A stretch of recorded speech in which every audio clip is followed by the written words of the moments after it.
England व मुकाबला India first test day 3 अख्ताम हो चुका है। इस वक्त सिचुएशन बहुत नाजुक मोड़ पर खड़ी है दोनों टीमों के लिए।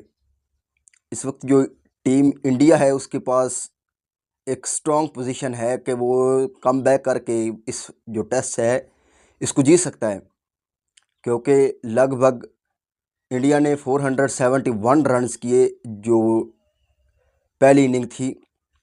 तो पहली इनिंग में जो इंग्लैंड थी उसने 465 रन्स किए, यानी 6 रन्स की जो लीड थी वो इंडिया ले गया।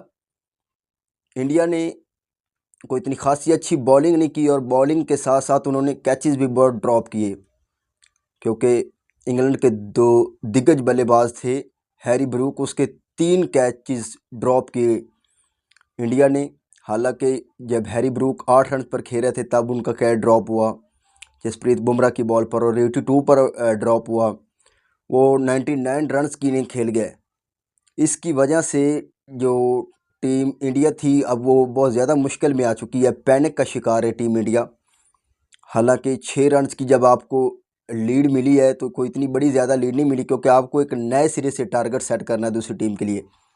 डे 3 अख्ताम हो चुका है, सिचुएशन बहुत बेहतरीन हो चुकी है। अगर डे 3 की बात की जाए, जब इंडिया ने दूसरी इनिंग का आगाज़ किया तो उनके जो ओपनिंग बल्लेबाज थे यशवी जायसवाल वो बहुत जल्द आउट हो गए और साथ निभाने आए शुभमन गिल और के राहुल इस वक्त बहुत शानदार खेल रहे हैं। जिस तरह उन्होंने फास्ट इनिंग में 42 इंपॉर्टेंट रन्स किए और सेकंड इनिंग में वो 47 पर अभी तक नॉट आउट खड़े हैं, क्रीज पर मौजूद है। हालांकि डिफरेंस ये होता है कि आपके पास दो मेन बैट्समैन नहीं हैं टेस्ट क्रिकेट के। एक तो one and only Rohit Sharma और विराट कोहली, क्योंकि उन्होंने टेस्ट क्रिकेट से रिटायरमेंट ले लिया। तो सीना कंट्री में जाकर खेलना बहुत ज़्यादा मुश्किल होता है। इन जो एशियाई टीमें हैं तो ख़ासा कदरे इन टीमों के लिए मुश्किलात होती है। बट विराट कोहली और रोहित शर्मा जाने के बाद टीम इंडिया लगता है कि उससे भी ज़्यादा मजबूत हो गई है। तो 92 रन्स पर 2 खिलाड़ी आउट हो चुके हैं टीम इंडिया के लिए। 96 रन्स की लीड है इंडिया के पास। अब देखते हैं जो डे 4 है वो किस नैया बैठता है, क्योंकि अगर 350 या 300 का टारगेट टीम इंडिया ने सेट कर दिया बोर्ड पर, तो जो इंग्लैंड है उसके पास अगर एक दिन भी बचा तो वो इस टेस्ट मैच को जीतने की तरफ जाएगा, हालांकि ड्रा करने की तरफ नहीं जाएगा। मैंने कई बार देखा है, हमारा गिला भी होता है, हम क्रिटिसाइज़ भी कर रहे होते हैं अपनी टीम के लिए या दूसरी टीमों को, कि जो दूसरी टीम है या हमारी पाकिस्तान की टीम है वो जब भी आखिरी दिन होता है या उनके पास 280 या 270 बोर्ड पर एक रन्स लगा होता है या 250, उनकी एक ही सोच है कि इस मैच को ड्रॉ करना है, क्योंकि आखिरी दिन है, कुछ ऊंच नीच ना हो जाए। जो टीम इंग्लैंड है अग्रेसिव क्रिकेट खेलती है, अग्रेसिव क्रिकेट ही की वजह से ये मशहूर है। तो अगर इनके पास 300 या 320-25 रन्स का भी टारगेट लग गया तो ये ड्रॉ की तरफ नहीं जाएंगे, ये चेज़ करने की तरफ जाएंगे। मास्टर माइंड है इस चीज़ के, जिस तरह अग्रेसिव क्रिकेट खेलते हैं। हालांकि जो इनके कोच हैं वो ब्रेंडन मैकलम है, इनका ताल्लुक न्यूजीलैंड से है। बहुत ख़तरनाक अपने वक्त के बैट्समैन रहे, जिस तरह वो तेज़ खेलते हैं। हालांकि उस वक्त को क्रिकेट इतनी ज़्यादा फास्ट नहीं थी, बट ब्रेंडन मैकलम की सोच और टीम इंग्लैंड की सोच एक जैसी है, वो इस रन्स को चेज़ करने की कोशिश करेंगे। तो जो टीम इंडिया है इसके 92 रन्स पर 2 खिलाड़ी आउट हो चुके हैं, यशवी जायसवाल भी आउट हो गए। तो शुभमन गिल और राहुल इस वक्त क्रीज पर मौजूद हैं। दोनों शानदार बल्लेबाज हैं। जिस तरह लास्ट जो इनिंग थी उसमें उनके कप्तान शुभमन गिल ने 100 स्कोर रन्स किए, एक शानदार और बड़ी पारी खेली। तो टीम इंडिया के पास मौका है कि एक बड़ा टारगेट सेट करके जो टीम इंग्लैंड है उसको फंसा सकता है। अग्रेसिव मूड से क्रिकेट खेल रहा है टीम इंडिया भी, बट जो टीम इंग्लैंड है उनकी तरफ से ब्रेडन क्रॉस ने एक विकेट हासिल की और बेन स्टोक ने। स्पेशली मैं जिक्र यहाँ करना चाहूँगा बेन स्टोक का, वो बॉल के साथ बहुत अच्छा कर रहे हैं। जिस तरह उन्होंने पहली इनिंग में भी 3 विकेट इंपॉर्टेंट विकेट हासिल किए और दूसरी इनिंग में भी अब वो 1 विकेट ले चुके हैं। बट अगर उनकी परफॉर्मेंस देखी जाए टीम इंग्लैंड के लिए बैटिंग में, तो वो इंडिया के खिलाफ कोई इतना अच्छा उनका रिकॉर्ड नहीं रहा लास्ट जो 5, 6, 7 इनिंग है, क्योंकि वो बहुत जल्द ही आउट हो जाते हैं।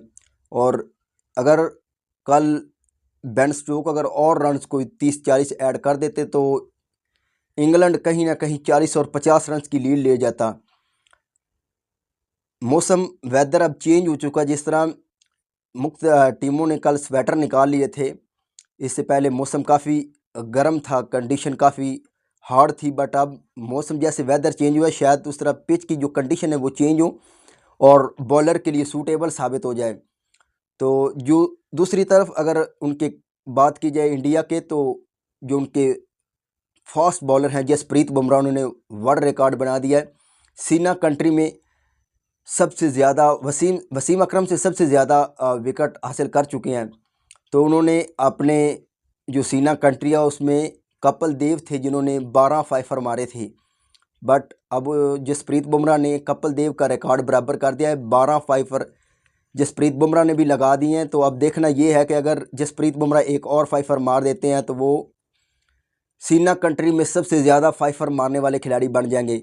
तो कंडीशन ज़रा काफ़ी बेहतरीन खड़ी है। अब ये जो टेस्ट है ये दोनों टीमों की तरफ खड़ा है। अब ड्रा भी हो सकता है क्योंकि 2 दिन बचे हैं। जिस तरह पिच का बिहेवियर है, अगर आखिरी आने वाले 2-3 दिन में अगर इसका बिहेवियर चेंज हो गया तो टेस्ट मैच कहीं भी जा सकता है। इंडिया अगर अच्छा टारगेट सेट कर दे तो टीम इंग्लैंड को फंसा सकता है। दोनों टीमों को पास इक्वल मौका है कि वो इन मौक़ों से फ़ायदा उठाकर बाजी ले जा सकते हैं।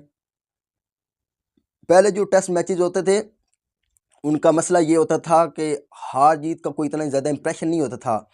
जब से वर्ल्ड टेस्ट चैंपियन का साइकिल शुरू हुआ है तब से इन टीमों के लिए अब सर की बाजी लगाने का जो मतलब बचता है वही है, क्योंकि दोनों टीमों के पास अब कोशिश होती है कि इस टेस्ट मैच को जीतें और अपने रन रेट और जो पॉइंट है उनको बेहतर किया जाए। तो दोनों टीमें ज़ोर लगाएंगी कि इस टेस्ट मैच को जीतें। बट शानदार कप्तानी कर रहे शुभमन गिल भी, और दूसरी तरफ कप्तान बेन स्टोक वाटर परफॉर्मेंस, ख़ास तौर पर जो अपनी बॉल से परफॉर्मेंस दे रहे हैं वो इंतहाई शानदार है। और टीम इंडिया इस तरफ अग्रेसिव खेल रही है, टीम इंग्लैंड भी अग्रेसिव खेल रही है। बात यह है कि जब आपके पास 2 बड़े नाम ना हो तो आपकी टीम हमेशा मुश्किलात का शिकार रहती है। जिस तरह रोहित शर्मा और विराट कोहली चलेगा तो टीम इंडिया के लिए एक बहुत बड़ी हार्ट ब्रोकन सिचुएशन है, क्योंकि उन्होंने पहले टेस्ट मैच में सही सुदर्शन को खिलाया जो IPL के टॉप स्कोरर अगर आप लगा लें तो कहना गलत ना होगा। दूसरी तरफ नैयर हैं उनके, कुरन नैयर शानदार बैट्समैन है। उन्होंने जिस तरह डोमेस्टिक क्रिकेट में रन्स बनाए तो उनकी परफॉर्मेंस भी शानदार है। तो ये 2 नए बैट्समैन आए, दोनों डक पर आउट हुए। तो कोशिश होगी कि जो सही सुदर्शन है उन्होंने भी आज जो सेकंड इनिंग में उसमें 30 रन अपोनेंट्स जोड़े टीम इंडिया के लिए।